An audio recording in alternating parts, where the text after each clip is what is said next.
America में विवेक रामास्वामी के बाद तुलसी गैबार्ड दूसरी हिंदू है जिन्हें प्रेसिडेंट डोनाल्ड ट्रंप ने एक बहुत बड़ी जिम्मेदारी दी है। दुनिया के सबसे शक्तिशाली देश अमेरिका की खुफिया एजेंसी नेशनल इंटेलिजेंस की नई डायरेक्टर हैं तुलसी गैबार्ड। वो इस ताकतवर पद पर पहुंचने वाली पहली हिंदू हैं। इस पद पर बैठे व्यक्ति और उसके कार्यालय का लक्ष्य देश और विदेश में अमेरिका के हितों की रक्षा में विदेशी, सैन्य और घरेलू खुफिया जानकारी को प्रभावी ढंग से जुटाना है। बतौर डायरेक्टर नेशनल इंटेलिजेंस, तुलसी गैबार्ड राष्ट्रपति डोनाल्ड ट्रंप की प्रमुख खुफिया सलाहकार होंगी। वो व्हाइट हाउस में CIA के डायरेक्टर जॉन रैटक्लिफ के साथ प्रेसिडेंट ट्रंप की टॉप इंटेलिजेंस एडवाइजर होंगी। बड़ी बात यह है कि CIA डायरेक्टर रैटक्लिफ ट्रंप के पहले टर्म के आखिरी साल में नेशनल इंटेलिजेंस के ही डायरेक्टर थे, जो पद इस बार तुलसी को दिया गया है।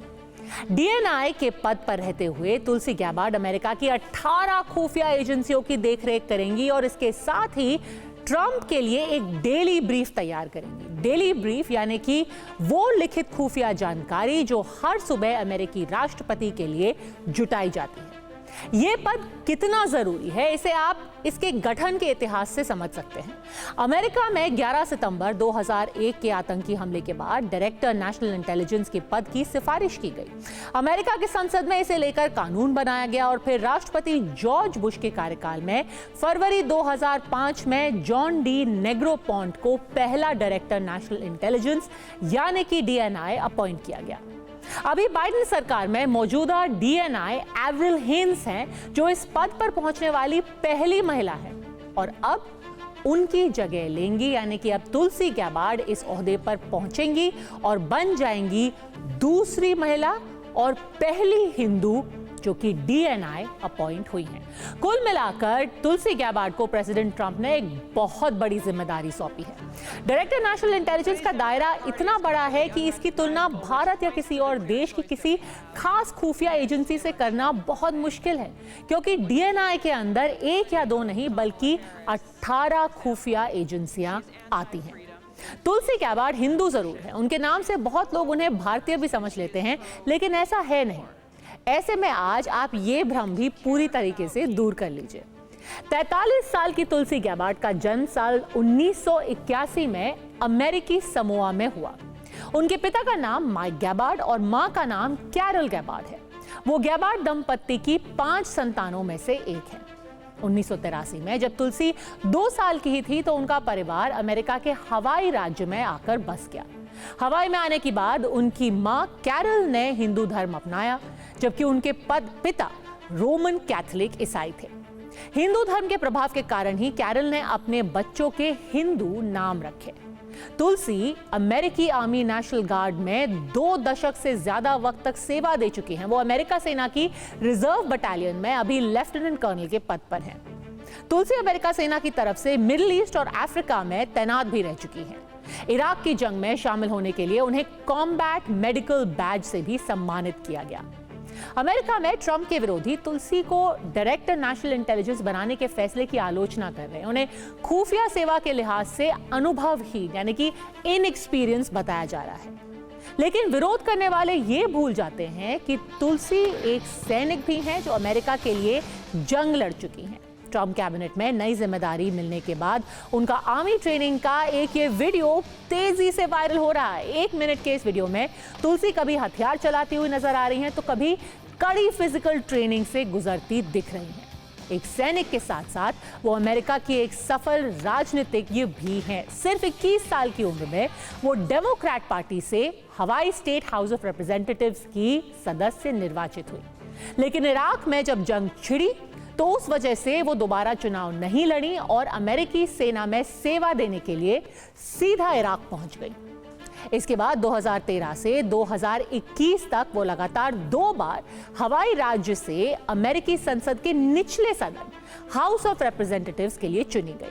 2020 में तुलसी ने डेमोक्रेट पार्टी में राष्ट्रपति पद की उम्मीदवारी भी पेश की थी। इसके बाद धीरे धीरे उनका डेमोक्रेटिक पार्टी से मोह भंग होता गया और आखिरकार 2022 में उन्होंने खुद को इंडिपेंडेंट घोषित कर दिया। 2024 आते आते वो अब डोनाल्ड ट्रंप की समर्थक बन गई, ट्रंप के लिए जमकर प्रचार किया और पिछले अक्टूबर में औपचारिक रूप से वो रिपब्लिकन पार्टी में शामिल हो गई। तुलसी गैबार्ड के पिता माइक गैबार्ड रिपब्लिकन थे, लेकिन बाद में डेमोक्रेट बन गए, जबकि तुलसी ने अपना पॉलिटिकल करियर डेमोक्रेटिक पार्टी से शुरू किया, लेकिन अब वो रिपब्लिकन बन चुकी है। तुलसी जब सांसद थी तब भी वो खुलकर अपनी धार्मिक पहचान बताती थी। कई मौकों पर तुलसी धार्मिक ग्रंथ भगवद गीता के बारे में बोलती और भजन गाते हुए दिखाई दी। तुलसी जब पहली बार संसद पहुंची थी तब भी उन्होंने इस तरीके से गीता पर हाथ रखकर शपथ ली थी। शपथ ग्रहण के बाद तुलसी ने कहा कि भगवद गीता से मुझे ये प्रेरणा मिलती है कि मैं अपना जीवन अपने देश और दूसरों के लिए अर्पित कर सकूं। अमेरिकी मीडिया रिपोर्ट्स के मुताबिक गीता प्रेम की वजह से ही वो प्रधानमंत्री मोदी के भी बेहद करीब रही। पीएम मोदी जब सितंबर 2014 में अमेरिका गए तब तुलसी ने उनसे मुलाकात की, उन्हें नमस्ते किया, माला पहनाकर स्वागत किया और फिर अपनी निजी गीता की कॉपी उन्हें भेंट की। यानी कि वो भागवत गीता जो तुलसी गैबार्ड के पूजा घर का हिस्सा थी, जिसे वो खुद रोज पढ़ती थी। तो आप समझ ही सकते हैं कि हिंदू धर्म में तुलसी गैबार्ड का कितना गहरा विश्वास है। 2015 के अप्रैल महीने में जब उनकी शादी अमेरिका में हुई तो इसकी चर्चा भारत तक हुई। तब तुलसी ने वैदिक रीति रिवाज से अपने गृह राज्य हवाई में सिनेमाटोग्राफर एब्राहम विलियम्स से शादी की। इस विवाह को पंडित विनोद दवे ने पूरे विधि विधान के साथ संपन्न कराया। एक पत्रिका में छपी रिपोर्ट के मुताबिक इस शादी में अमेरिका में भारत के तत्कालीन कार्यवाहक राजदूत तरनजीत संधू और राम माधव, जो कि आरएसएस से जुड़े हुए हैं, वो दोनों मौजूद थे। उस वक्त राम माधव बीजेपी के प्रवक्ता भी हुआ करते थे। इससे पहले 10 साल से भी अधिक वक्त राम माधव राष्ट्रीय स्वयंसेवक संघ के राष्ट्रीय प्रवक्ता रह चुके थे। शादी समारोह के बीच उन्होंने प्रधानमंत्री नरेंद्र मोदी का व्यक्तिगत संदेश दंपति के लिए पढ़ा और उपहार के तौर पर पश्मीना शॉल और भगवान गणेश की एक प्रतिमा दी। इसके साथ ही नवविवाहित दंपति को हनीमून के लिए देवभूमि भारत आने का न्योता भी दिया। जिस पत्रिका में ये रिपोर्ट छपी उसके मुताबिक तुलसी गैबार्ड के राजनीतिक उदय के पीछे आरएसएस से जुड़े हिंदू स्वयंसेवक संघ, बीजेपी के ओवरसीज फ्रेंड्स और विश्व हिंदू परिषद ऑफ अमेरिका का भी हाथ बताया गया। शादी से कुछ महीने पहले ही जनवरी 2015 में तुलसी ने अपनी पहली भारत यात्रा की थी। इस 3 हफ्ते की यात्रा में उन्होंने प्रधानमंत्री मोदी, कई कैबिनेट मंत्रियों और सेना प्रमुख से मुलाकात की। यात्रा के दौरान तुलसी ने पीएम मोदी की जमकर तारीफ की और कहा कि मोदी बहुत मजबूत नेता हैं। उनका नजरिया स्पष्ट है कि वो भारत को कहां ले जाना चाहते हैं। वो एक ऐसे नेता हैं जिनके पास भारत के लिए प्लान ऑफ एक्शन है। इतना ही नहीं, तुलसी ने एक स्कूल में झाड़ू लगाकर मोदी के स्वच्छता अभियान का समर्थन भी किया था। तुलसी गैबार्ड का भारत से कोई नाता तो नहीं है, लेकिन एक हिंदू के नाते भारत उनके दिल के बेहद करीब है। ऐसे में अमेरिका या दुनिया में कहीं भी हिंदुओं पर जब अत्याचार होता है तो वो विरोध दर्ज कराने में सबसे आगे रहती है। 2020 में उन्होंने एक्स पर लिखा था कि दुर्भाग्यवश हिंदू फोबिया एक सच्चाई है। मैंने कांग्रेस के लिए अपने प्रत्येक अभियान और राष्ट्रपति पद की दौड़ में इसका प्रत्यक्ष अनुभव किया है। यानी कि हिंदू फोबिया मैंने खुद झेला है। हमारे देश यानी कि अमेरिका में हिंदुओं को हर दिन क्या क्या झेलना पड़ता है, इसका ये सिर्फ एक उदाहरण है। दुख की बात है कि हमारे राजनीतिक नेता और मीडिया न केवल इसे बर्दाश्त करते हैं बल्कि कई बार इसे बढ़ावा भी देते हैं। हिंदू फोबिया की बात करने वाली अमेरिका में शायद वो पहली बड़ी नेता थी। बांग्लादेश और पाकिस्तान में हिंदुओं पर अत्याचार के खिलाफ भी तुलसी हमेशा मुखर रही है। बांग्लादेश में 2021 में दुर्गा पूजा के दौरान हिंसा भड़की और 100 से ज्यादा हिंदू परिवारों पर हमले हुए। इस दौरान कई हिंदू मंदिरों, घरों और दुकानों में तोड़फोड़ के मामले सामने आए। उस वक्त भी भारत में कुछ ही लोग थे जिन्होंने अपनी आवाज उठाई, पर तुलसी गैबार्ड ने उस वक्त अमेरिका में एक्स पर एक वीडियो संदेश जारी कर इन हमलों की निंदा की थी।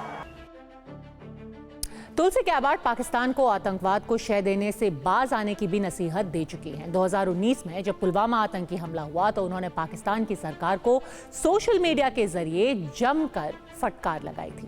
पाकिस्तान और बांग्लादेश में आज भी हिंदुओं को सताने का सिलसिला जारी है। खासकर बांग्लादेश में इस साल 5 अगस्त के बाद से इस्कॉन समेत कई मंदिरों, हिंदुओं के घरों और दुकानों को निशाना बनाया गया। ऐसे में अब तुलसी गैबार्ड को अमेरिका में डायरेक्टर नेशनल इंटेलिजेंस का पद मिलने पर इस्कॉन ने भी खुशी जताई है। ये एक ऐसा वक्त है जब दुनिया भर में इस्लामोफोबिया की बात करना एक फैशन सा बन गया है। ये पॉलिटिकली करेक्ट चीज है, पर ऐसे वक्त पर भी तुलसी गैबार्ड उन नेताओं में से एक हैं, खास तौर पर अमेरिका में, जिन्होंने लगातार हिंदुओं पर हो रहे हमले, हिंदू फोबिया का मुद्दा उठाया है। ऐसे में तुलसी को नेशनल इंटेलिजेंस की कमान सौंपकर डोनाल्ड ट्रंप ने भी हिंदू फोबिया के खिलाफ एक बड़ा मैसेज दिया है। ट्रंप कैबिनेट में तुलसी का चयन कनाडा से लेकर बांग्लादेश तक को कड़ा संदेश है, जहां सरकारों की शह पर एक एंटी हिंदू प्रोपेगेंडा चलाया जा रहा है।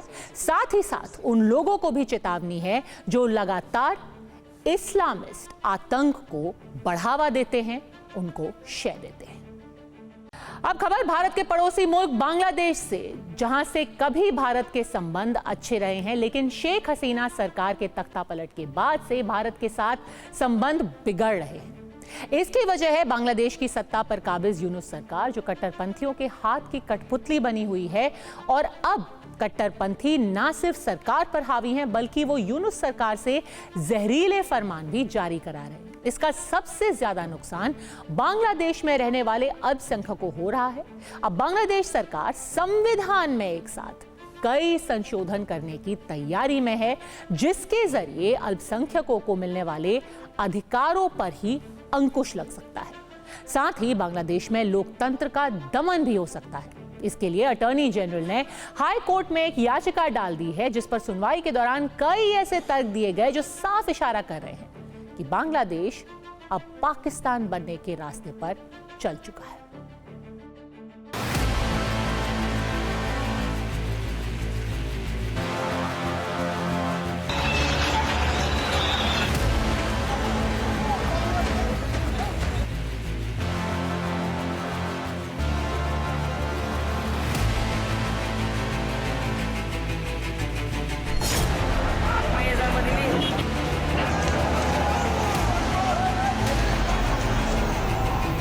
एक ऐसा देश जहां लोकतंत्र की धज्जियां उड़ रही हैं,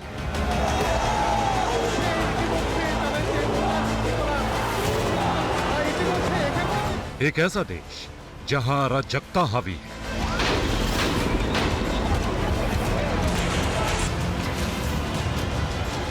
एक ऐसा देश जहां मानवता का दम घुट रहा है।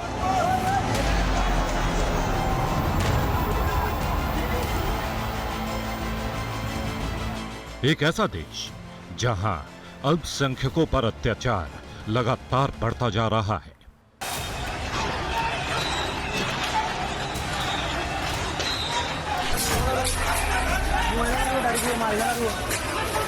और वहां सबसे ज्यादा शिकार हो रहे हैं हिंदू। और उस देश का नाम है बांग्लादेश, जो दूसरा पाकिस्तान बनने के कगार पर जा पहुंचा है। बांग्लादेश के हालात बिगड़ते जा रहे हैं। हिंदुओं के लिए बांग्लादेश नर्क बनता जा रहा है। और इस अराजकता के खिलाफ जो आवाज उठाने की कोशिश करता है, उस पर पाबंदियां लगा दी जाती।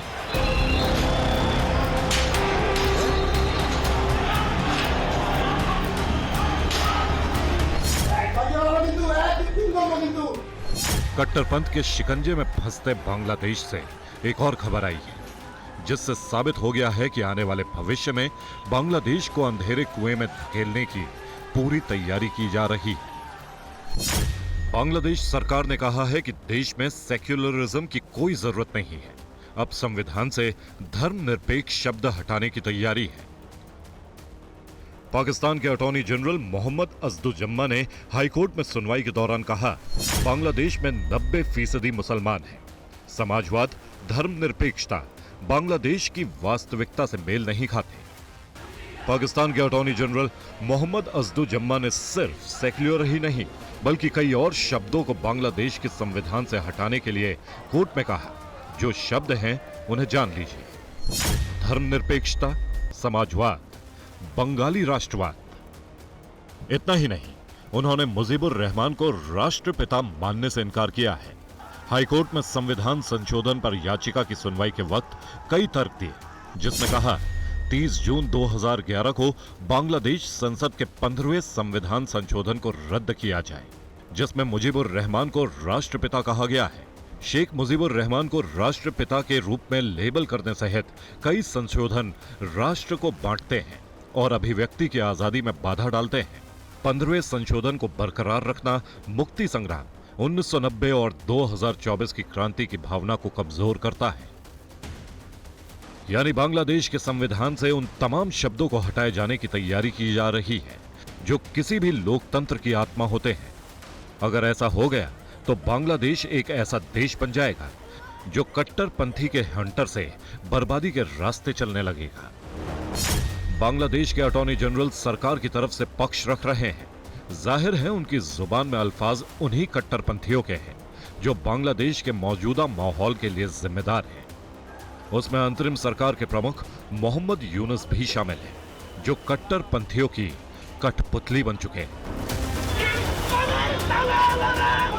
Bureau report, TV9 Bharatvarsh. अब जब बांग्लादेश के संविधान से धर्मनिरपेक्षता शब्द ही हटाने की कोशिश की जा रही है तो फिर कोई स्वतंत्रता या मौलिक अधिकारों की आशा क्या ही करे। यूनुस सरकार ने अब 167 पत्रकारों की मान्यता भी रद्द कर दी है। इसके अलावा एक फरमान जारी किया है कि अगर सरकार को बदनाम करने की कोशिश की गई तो कानूनी कार्रवाई का विकल्प भी तैयार रहेगा। बांग्लादेश में सरकार के विरोध में जो भी आवाज उठाएगा उसका दमन किया जा सकता है। 167 पत्रकारों पर कार्रवाई करके यूनुस सरकार ने इसी का ट्रेलर भी पूरे देश को दिखा दिया है। यानी कि जिस आदमी को बीकन ऑफ डेमोक्रेसी यानी कि एक उम्मीद के तौर पर देखा गया था बांग्लादेश में, अब उन्हीं ने जुल्म की और अराजकता की तस्वीर पूरी दुनिया के सामने पेश कर दी है।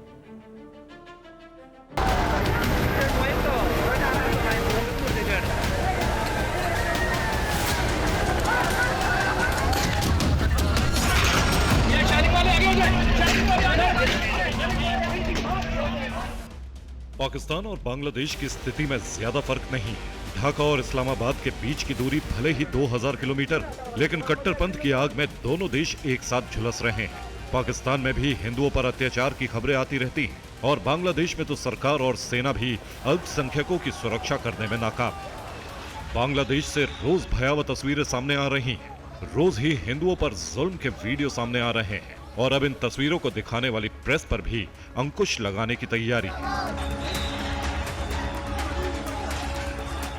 यूनुस सरकार ने मीडिया का गला घोटना शुरू कर दिया है, यानी बांग्लादेश में प्रेस की स्वतंत्रता खतरे में है।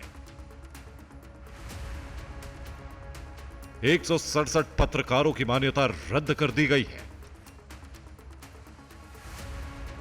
बांग्लादेश की एडिटर्स काउंसिल ने चिंता जताई है क्योंकि यह शुरुआत है। इसके बाद के हालात बेहद खतरनाक होने जा रहे हैं। जब प्रेस ही नहीं रहेगी तो कट्टरपंथ और तानाशाही का कॉकटेल बांग्लादेश को जहन्नुम बना देगा। खास तौर से अल्पसंख्यकों को लेकर बड़ी खराब स्थिति हो सकती है, क्योंकि ना तो अत्याचार की खबरें और तस्वीरें सामने आएंगी और ना ही कोई देश बांग्लादेश में चल रहे अराजक खेल पर कुछ बोल पाएगा।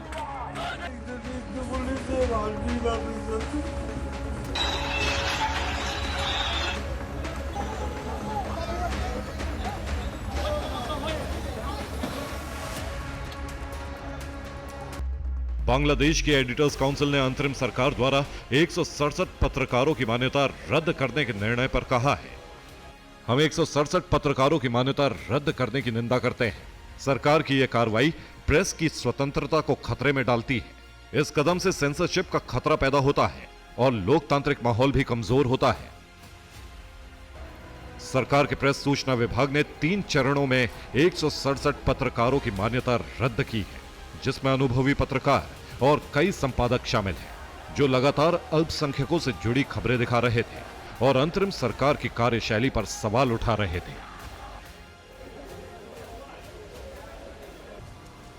काउंसिल की तरफ से एक और बयान जारी किया गया है जिसमें कहा है, वैसे तो सूचना मंत्रालय को प्रेस मीडिया के किसी भी दुरुपयोग की जांच करने का अधिकार है, परंतु हमारा मानना है कि स्पष्ट आरोपों या सबूतों के बिना प्रेस कार्ड रद्द करना एक खतरनाक मिसाल कायम करता है। ये कार्रवाई प्रेस की स्वतंत्रता को खतरे में डालती है और लोकतांत्रिक माहौल को कमजोर करती है। लोकतंत्र का दमन करने की दिशा में ये एक और कदम है, जबकि इससे पहले अंतरिम सरकार ने रैली आयोजन पर रोक लगा दी है, जिसमें टारगेट पर शेख हसीना के समर्थक हैं। पुलिस ने शेख हसीना के समर्थकों को हिरासत में भी लिया है। इसके अलावा बांग्लादेश में हुई हिंसा का आरोप शेख हसीना की पार्टी के सदस्यों और अल्पसंख्यकों पर लगाया है, जिसमें 60 से अधिक फर्जी मामले दर्ज कराए गए हैं। यानी अंतरिम सरकार उन तमाम आवाजों को दबा देना चाहती है जो यूनुस सरकार के खिलाफ उठ रही हैं।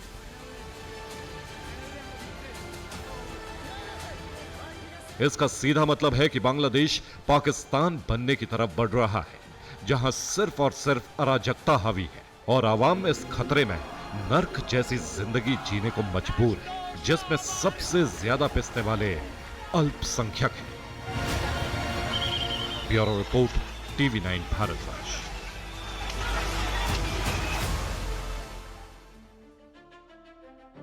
शेख हसीना का तख्ता पलट हुआ तो कट्टरपंथियों और उनके मोहरे बने छात्रों ने मोहम्मद यूनुस को अंतरिम सरकार की कमान सौंप दी। शेख हसीना से निजी खुन्नस रखने वाले मोहम्मद यूनुस अब पूरी तरह कट्टरपंथियों की कठपुतली बन चुके हैं। हालात ऐसे हो चले हैं कि आज बांग्लादेश में वो सारे लक्षण हैं जो एक वक्त पाकिस्तान में दिखाई देते थे। अल्पसंख्यकों पर हमला करना, अपने विरोधियों को या तो जेल में डाल देना या उनको खत्म कर देना, और जो भी आवाज उठाए, मीडिया में भी अगर कोई भी आवाज उठाने की कोशिश करे तो उनको भी हमेशा के लिए चुप करा देना।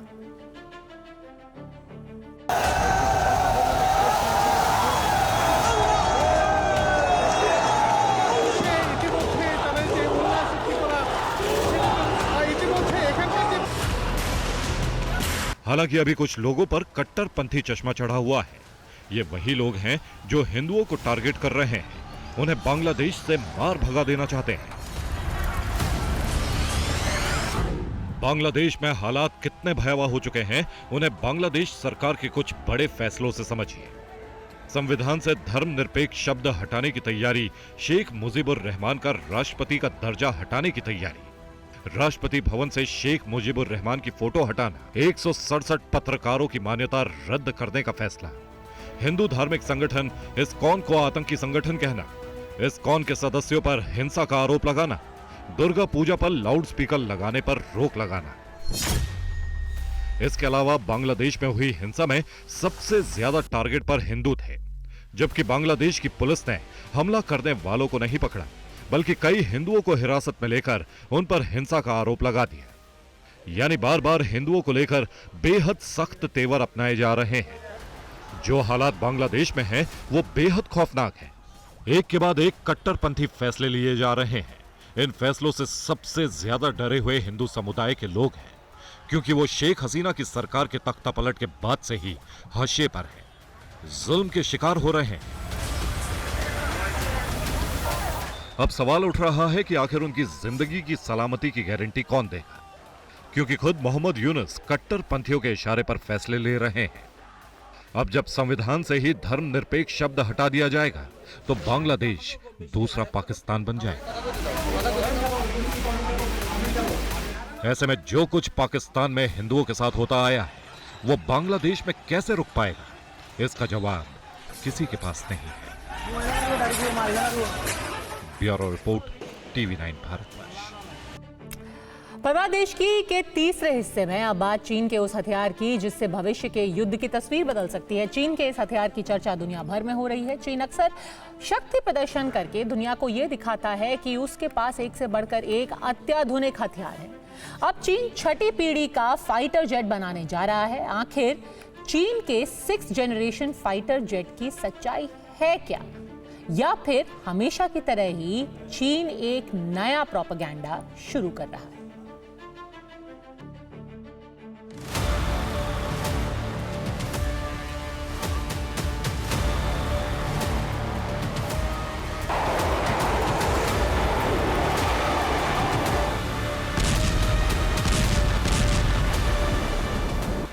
कोई बड़ा हथियार हो या हैरान कर देने वाली बड़ी हलचल, चालबाज चीन कभी उसमें पीछे नहीं रहता।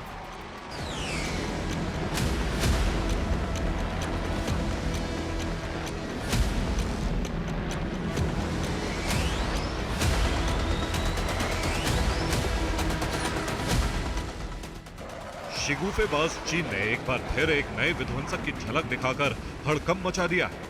ये वो विध्वंसक है जो अभी तक सुपर पावर अमेरिका और रूस से लेकर किसी भी देश के पास नहीं है। जी हां, ये है 6th जनरेशन का फाइटर जेट। 6th जनरेशन का फाइटर जेट मतलब विध्वंस के मामले में 5वीं पीढ़ी के फाइटर जेट से भी एक कदम आगे।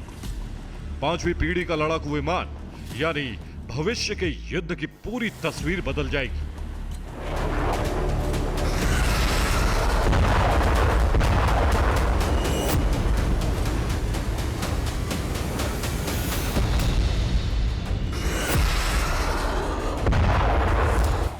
अभी तक 5वीं पीढ़ी के लड़ाकू विमानों का ही इस्तेमाल हो रहा है, लेकिन जरा सोचिए कि जब इससे भी आगे 6ठी पीढ़ी के फाइटर जेट युद्ध में उतरेंगे तो विध्वंस कितना बढ़ जाएगा।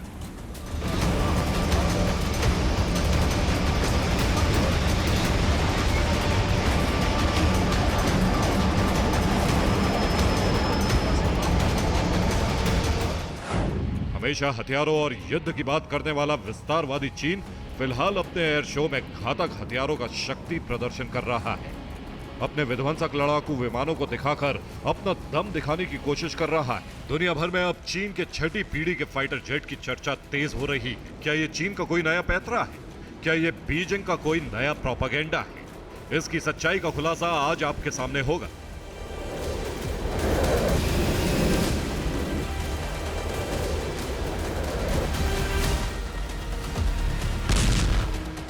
रिपोर्ट्स के मुताबिक चीन ने अपने झुआही एयर शो में एक एडवांस फाइटर जेट का अनावरण किया, जिसे देखकर पूरी दुनिया हैरान है। चीन का दावा है कि यह 6ठी पीढ़ी का फाइटर जेट है।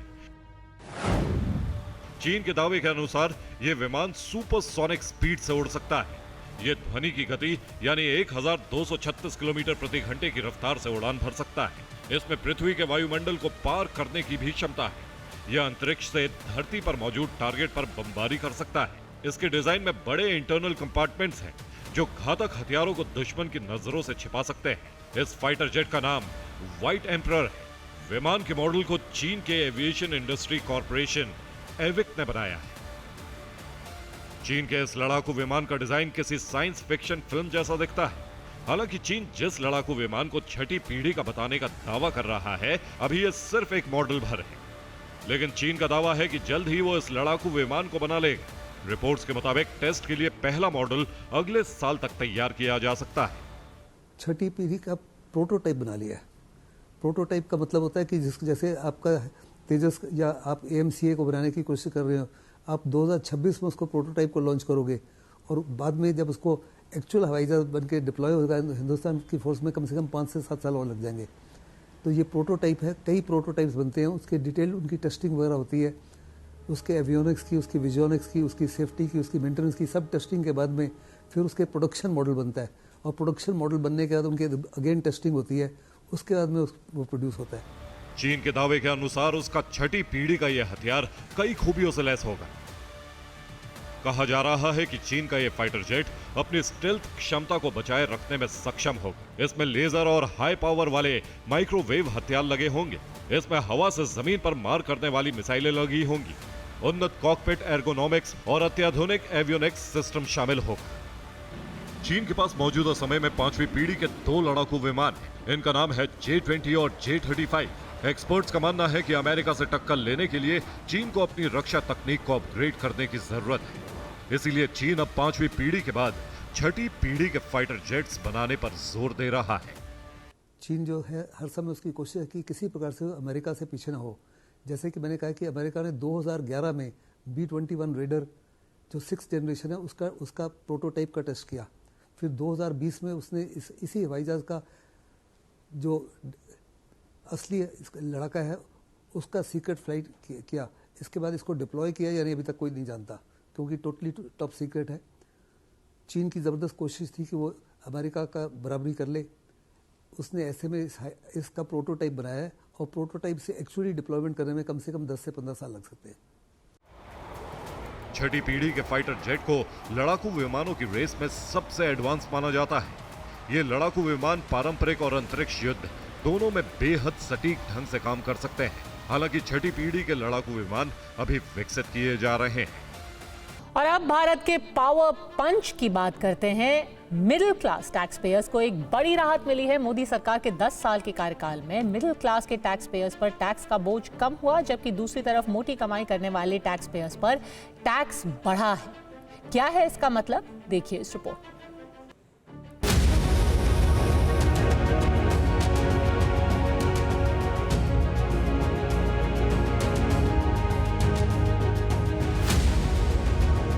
भारत तीसरी सबसे बड़ी अर्थव्यवस्था बनने की ओर तेजी से बढ़ रहा है। पिछले 10 सालों में हर क्षेत्र में देश ने तरक्की की है। 10 सालों में देश के अंदर कई बड़े बदलाव देखे गए हैं। निचले तबकों से लेकर मिडिल क्लास तक को कई मामलों में बड़ी राहत भी मिली है। नौकरी पेशा, काम धंधों और बड़े व्यवसायों से जुड़े लोगों के लिए इनकम टैक्स का मसला हमेशा से एक बड़ी टेंशन रहा है। लेकिन इस मामले में भी एक बड़ा तथ्य सामने आया है। इनकम टैक्स विभाग के मुताबिक पिछले 10 साल में 20 लाख से कम इनकम वालों पर टैक्स का बोझ काफी कम हो गया है। जाहिर है यह मिडिल क्लास के लिए बड़ी राहत की बात है। वहीं दूसरी तरफ पिछले 10 सालों में देश में 75% से अधिक इनकम टैक्स 50 लाख रुपए से अधिक सालाना इनकम वाले करदाताओं से वसूला गया। दाखिल किए गए ITR के आंकड़ों के अनुसार 50 लाख रुपए से अधिक की वार्षिक आय दिखाने वाले व्यक्तियों की संख्या वित्त वर्ष 2023-24 में बढ़कर 9,39,000 से अधिक हो गई। ये 2013-14 में 1,85,000 थी। साथ ही 2024 में 50 लाख रुपए से अधिक कमाने वालों की आयकर देनदारी 3.2 गुना बढ़कर 9.62 लाख करोड़ रुपए हो गई है। 2014 में ये 2.52 लाख करोड़ रुपए थी। मतलब मिडिल क्लास पर टैक्स का बोझ कम हुआ है। आयकर रिटर्न दाखिल करने वाले 50 लाख रुपए से अधिक की वार्षिक आय वाले व्यक्तियों की संख्या बढ़ी है। जानकार इसका कारण मोदी सरकार की कर चोरी रोकने और काले धन पर लगाम लगाने के लिए कानूनों को कड़ाई से लागू करना मानते हैं। इनकम टैक्स विभाग के सूत्रों के मुताबिक साल 2014 तक 2 लाख रुपए सालाना से अधिक कमाने वाले व्यक्तियों को इनकम टैक्स देना पड़ता था। 2014 के बाद टैक्स देनदारी में बड़ा बदलाव देखा गया। मोदी सरकार में घोषित विभिन्न छूटों और कटौतियों के कारण अब 7 लाख रुपए तक की आय वाले व्यक्तियों को इनकम टैक्स नहीं देना पड़ता है। अब आपको यह भी बताते हैं कि मिडिल क्लास को इनकम टैक्स के मामले में पिछले 10 सालों में कैसे फायदा पहुंचा। इनकम टैक्स विभाग के सूत्रों के मुताबिक वित्तीय वर्ष 2023-24 में 2.5 से 7 लाख रुपए के बीच कमाने वालों की आयकर देनदारी औसतन 43,000 रुपए हो गई। ये उनकी इनकम का करीब 5% है। पिछले 10 साल में इन्फ्लेशन का असर एडजस्ट करने के बाद 10 से 20 लाख रुपए तक की कमाई वालों के लिए टैक्स देनदारी 60% घटी है। 2014 में 10 से 15 लाख रुपए तक कमाने वालों ने औसतन 2,30,000 रुपए का टैक्स दिया। वहीं 2024 में 1,10,000 रुपए की टैक्स देनदारी बनी। 2014 में 15 से 20 लाख रुपए तक कमाने वालों की औसत टैक्स देनदारी 4,10,000 रुपए थी, जबकि साल 2024 में 1,70,000 रुपए रही। कुल मिलाकर पिछले 10 सालों के दौरान इनकम टैक्स को लेकर मिडिल क्लास को जो राहत मिली है वो नए भारत की उभरती तस्वीर है। यही है भारत का पावर पंच। फिक्र आपकी, परवाह देश की। Bureau report, TV9 Bharatvarsh.